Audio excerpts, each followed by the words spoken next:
kalimi I rrugës kur semafori është në të kuqen apo edhe në të portokalltën. Përdorimi I telefonit, ndërrimi I shëritit në momentin e fundit, parkimet jo të rregullta janë disa nga kundërvajtet që tani e tutje do të shqiptohen përmes kamerave të cilat janë vendosur në vende të ndryshme të kryeqytetit. Çdo shkelje në komunikacion nga java e kaluar është duke u evidentuar përmes zyrtarëve policor të trafikut, të cilët bëjnë monitorimin e kamerave 24 orë në ditë. Shefi operativës së trafikut të kryeqytetit, Rështeri Vetatzuka, thotë se janë të fokusuar në monitorimin e kundërvajtjeve që bëhen më së shumti në kryeqytet. Drejtoria e Policisë Kryeqytetit ka bu vendosin e kamerave sigurisë brenda qytetit Prishtinës, kamerat cilat do të shërbejnë për aspektin e sigurisë, por njëkohësisht edhe për vëzhgimin e gjendjes në komunikacion. Ne si njësi e trafikut, ku edhe ne e bëjmë monitorimin atyre kamerave për Prishtinën, ne jemi fokusuar në kundërvajtjet cilat kryen më shumti në Prishtinë, për shembull siç është semafori, mos respektimi I semaforit në dritën e kuqe, ndrrimi I shëritit në çastet e fundit, parkimet jo të rregullta, përdorimi I telefonit, e disa kundërvajtje tjera për cilat ne mund të identifikojmë. Kjo është forma e etiketës e cila ju shkon në shtëpi personave që bëjnë kundërvajtje. Që nga java e kaluar, Zuka thotë se mesatarja e shqiptimit të etiketave përmes kësaj metode është 50 etiketa brenda 24 orëve. Këto kamera janë vendos javën e fundit. Implementimi I tyre ka filluar çu më herët, por vendosja dhe fillimi I vëzhgimit tyre është bërë javën e fundit. Ne kemi shqiptu disa etiketa, domethënë, dikon mesatarja për fillim e konfjarë sjellin prej 50 etiketa brenda 24 orëve.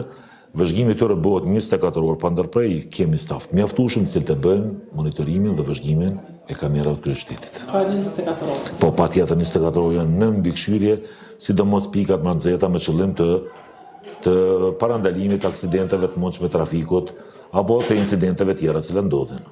Po, ne jemi duke I zbatuar disa metoda, për shembull, edhe thirrëm përmes telefonit, po aty njoftojmë, por edhe ja u dërgojmë përmes postës në shtëpi, por kur edhe kemi njësi të ofër udhkryqeve të cilat ne vëzhgojmë njoftojmë njësi që ndalet automjeti I caktuar të jepet xhoba, por kryesisht jemi të fokusuar që t'ja dërgojmë me postë në shtëpi. Vetëm brenda një dite përmes kamerave, policia ka arritur t'i konfiskojë 12 patent shofer. Ne kemi konfiskuar hiç më pak se vetëm ditën e dietit ja konfiskuar dikun 12 patent shofer. Ne vëzhgojmë dritën e kuqe, e cila unë konsideroj që është njëra ndër kundërvajtjet më të rënda, cilat mundet me u shkaktuar dhe mundet me ardhi atë në aksident trafiku apo incidentet e mundshme të cilat po I shihni edhe vetë që po ndodhin për çdo ditë në Prishtinë dhe ndër Kosovën. Ne jemi duke u munduar që edhe përmes kamerave, edhe përmes automjeteve inteligjente, edhe përmes radarëve dorë që ne I përdorim, ta bëjmë amatin e shpejtësisë, gjë që shpejtësia e dini edhe ju vetë se është njëra ndër kundërvajtjet më të rrezikshme që mund më shkaktuar dhe aksidente edhe me fatalitet. Pra mund të bëhet edhe mund bëhet, ne kemi pajisje tjera inteligjente, automjetet inteligjente, të cilat I vendosin nëpër qytet dhe e bëjmë amatin e shpejtësisë. Për momentin ne e bëjmë monitorimin prej neve, prej njësisë trafikut. Implementimi I kamerave është faza, është ende duke implementuar, ende do të vendosin, por për fillim konsideroj që janë një numër I mjaftueshëm për qytetin e Prishtinës, s'paku për vëzhgimin e komunikacionit, por edhe për vepra tjera penale.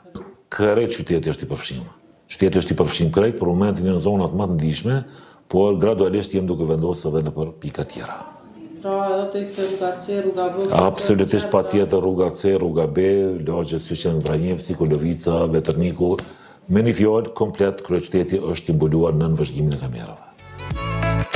Këto kamera do të ndihmojnë edhe në aspektin e sigurisë së qytetarëve, thot drejtori I emergjencave në komunë të Prishtinës, Lulzim Fushtica. Pra gjitha hyrje daljet janë të mbuluara me sistemin e kamerave, pra në të gjitha drejtimet, udhkryqet kryesore, sheshet dhe rrugët kryesore. Tani nga viti tjetër, pra sipas planit dinamik, do të vendosen në lagjet tjera. Pra do të jetë mbuluar I gjithë kryeqytetin me të gjitha hapësirat, poshtë do të vendosen në përparqet e kryeqytetit, një pjesë është vendosur në hyrje-dalje të Gërmisë, po do të vendosen në përparqet, në afërsitë institucioneve me rëndësi të veçantë, shkollat vetëm se I kanë kamerat e brendshme, po do të vendosen në afërsitë shkollave, pra aty sipas planit dinamik dhe sipas vlerësimit të rrezikshmërisë, do të vendosen kamerat të cilat edhe një herë duhet të theksohet dhe të potencohet, që monitorohen vetëm dhe vetëm nga policia e Kosovës bazuar në ligjin e policisë që parashit se vetëm policia është e angazhuar, domethënë e mandatuar që të bëjë këtë punë. Është përfolur për ligjshmërinë e vendosjes së kamerave në kryeqytet. Megjithatë, nga Agjencia për Informim dhe Privatësi thonë se gjithçka është në përputhje me ligjen. Përdorimi i kamerave nga Policia e Kosovës për shqiptimin e gjobave elektronike është i bazuar në ligjin për rregullat e trafikut rrugor dhe përbën përjashtim të lejuar me ligj nga rregullat e nenit 75 të ligjit për mbrojtjen e të dhënave personale. Përpunimi i të dhënave personale në këtë rast zhvillohet për ushtrimin e një detyrimi ligjor që buron nga ligji për rregullat e trafikut rrugor, si dhe për ushtrimin e autoritetit zyrtar të përcaktuar në nenin 5, paragrafi 1.5 të ligjit për mbrojtjen e të dhënave personale. Në këtë këndvështrim, Policia e Kosovës ka bazë ligjore për të përdorur kamerat e vendosura me qëllim të shqiptimit të gjobave kundërvajtëse dhe nuk bie në kundërshtim me dispozitat e ligjit për mbrojtjen e të dhënave personale. Kamerat e sigurisë në kryeqytet ka kohë që janë vendosur, mirë po vetëm gjatë javës së kaluar. Ka filluar edhe shqiptimi kundërvajtjeve përmes tyre.